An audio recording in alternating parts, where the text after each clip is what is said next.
తక్కువ రైట్ ధైర్యంగా మాట్లాడాలి స్టూడెంట్ ఏజ్లో. ఒకరు ఉద్యోగం చేసినప్పుడు రైట్ మాట్లాడాలి. స్టూడెంట్ ఏజ్లో తక్కువ రైట్ మాట్లాడాలి. మాట్లాడటం వస్తే ఎక్కడైనా గెలుస్తారు. ఫస్ట్ గుర్తుపెట్టుకోండి, తక్కువ రైట్ మాట్లాడండి. మరి దేశానికి ఆయువు ఎవరు? ఆయువు అంటే ఆక్సిజన్. ఆక్సిజన్ ఎవరు? మీ స్టూడెంట్స్. ఓకేనా? వెన్నుముక్క లేకపోతే వీల్ చైర్లో నడిపించవచ్చు. అర్థమైందా? ఆక్సిజన్ లేకపోతే నడిపించవచ్చా? మరి మీ స్టూడెంట్స్ దేశానికి ఏం చేయాలి? బాగా చదువుకోవాలి, అన్ని కనిపెట్టాలి, మంచి ఉన్నత స్థితికి వెళ్ళాలి. అవునా కాదా? ఫర్ ఎగ్జాంపుల్ ఒక రన్నింగ్ రేస్లోకి వెళ్ళారు, అందరూ రేస్లోకి వెళ్ళారు. రేస్ అయ్యే వరకు వెనక్కి తిరిగి చూడడం ముందుకెళ్తారా, వెనక్కి తిరిగి వెనక్కి వెళ్తారా?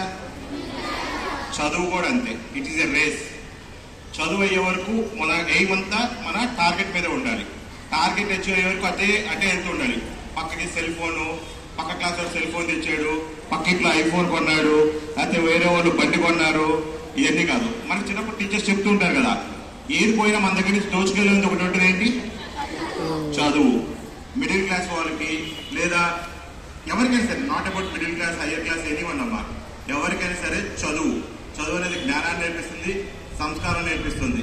ఈ చదువుకున్నంతకాలం బాగా చదువుకోండి. మీ ఎయిమ్, మీకు 100% మార్క్స్ వచ్చే సబ్జెక్ట్ ఒకటి చెప్పండి. 100% మార్క్స్ వచ్చే సబ్జెక్టు నేను ఈజియెస్ట్ సబ్జెక్ట్ ఒకటి చెప్తా. క్లాస్ రూమ్కి వెళ్ళి పెళ్లి పేపర్ తెస్తే 1 మినిట్లో 100 మార్కులు వస్తాయి మీకు. మీ టీచర్స్ కూడా నేను టార్గెట్ ఇస్తాను.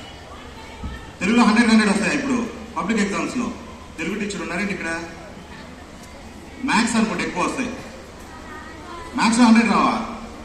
సైన్స్ ఓకే, ఒకే ఒక ఇంగ్లీష్ మీడియమే కదా ఇప్పుడంతా. డిసిప్లిన్ స్పెల్లింగ్ తెలుసా? డిసిప్లిన్ క్లాస్కి వెళ్ళాక అందరూ డిసిప్లిన్ స్పెల్లింగ్ ని పేపర్ మీద రాసుకోండి. డి ఎన్నో అక్షరం? ABCD అలా అన్ని అక్షరాలకు కూడండి. కూడితే 100 వస్తుంది. అంటే డిసిప్లిన్ కనుకుంటే మీకు 100% మార్క్స్ వస్తాయి ఎక్కడైనా సరే. ఓకేనా?